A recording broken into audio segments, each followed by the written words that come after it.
श्री स्वामी समर्थ. आज काहीतरी स्पेशल बनवायचं आहे. स्पेशल म्हणजे काय ते सांगतेच तुम्हाला पुढे. रात्री ही मम्मींनी उडदाची डाळ आणि मुगाची डाळ मिक्स करून भिजत घातली होती. ह्याचाच काहीतरी एक नवीन पदार्थ बनवायचा आहे. तर पुढचा व्हिडिओ नक्की बघा आणि व्हिडिओ आवडला तर लाईक शेअर सबस्क्राईब नक्की करा. चला तर मग नवीन रेसिपीला सुरुवात करूया. व्हिडिओ पूर्ण बघा आणि रेसिपी नक्की ट्राय करा. कसा वाटते माझा व्हिडिओ मला कमेंट करून नक्की सांगा. हे उडदाची डाळ रात्रभर भिजवलेली एका मिक्सरमध्ये वाटून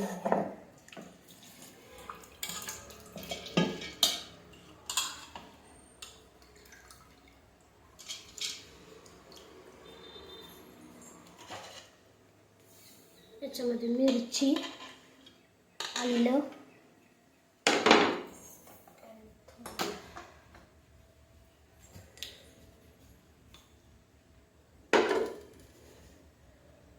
चवीनुसार मीठ,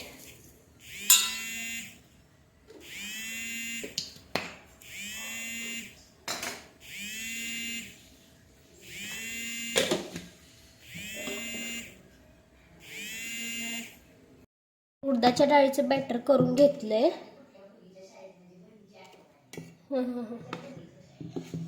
हे डाळीचं बॅटर करून घेतले. आता ह्याची भजी तळूया.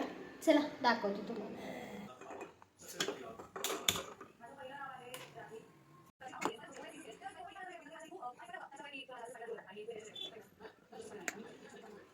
ते करायला ठेवले.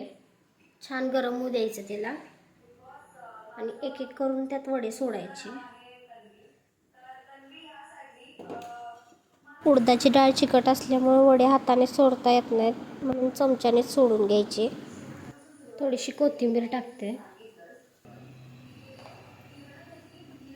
कोथिंबीर, हळद,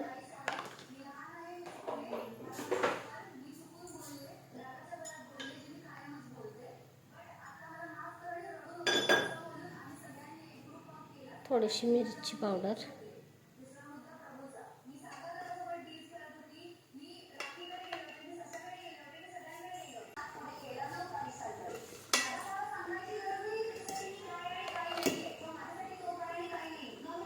सगळं टाकून असं बॅटर मिक्स करून घ्यायचं जेणेकरून कुठे काही राहिलं नाही पाहिजे. डाळ चिकट असल्यामुळे थोडंफार अवघड जातं पण लगेचच मिक्स होऊन जातं.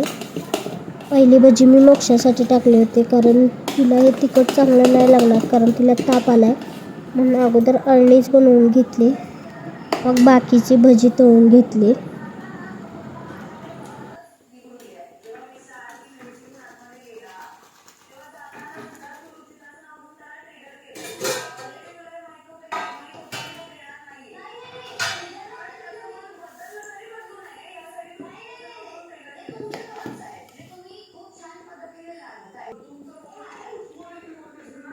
पहिले मी पोरगीसाठी काढून ठेवले आणि असे मग थोडंसं लाल तिखट तेल टाकून असं भाजी सोडून घेतली.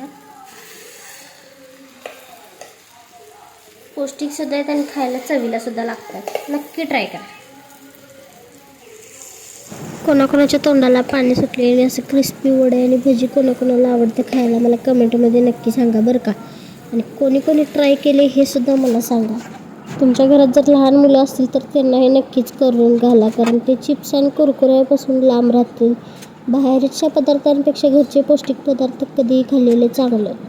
नक्की ट्राय करा आणि खाऊ घालून बघा. 100% तुमची मुलं बाहेरचं खाऊ बंद करणार. आमच्या बाळाची तब्येत बरी नाही त्यामुळे त्यांना खायचं काही मूड नव्हता. किती रिक्वेस्ट करत होते बघा. अबे खा की तो नाही.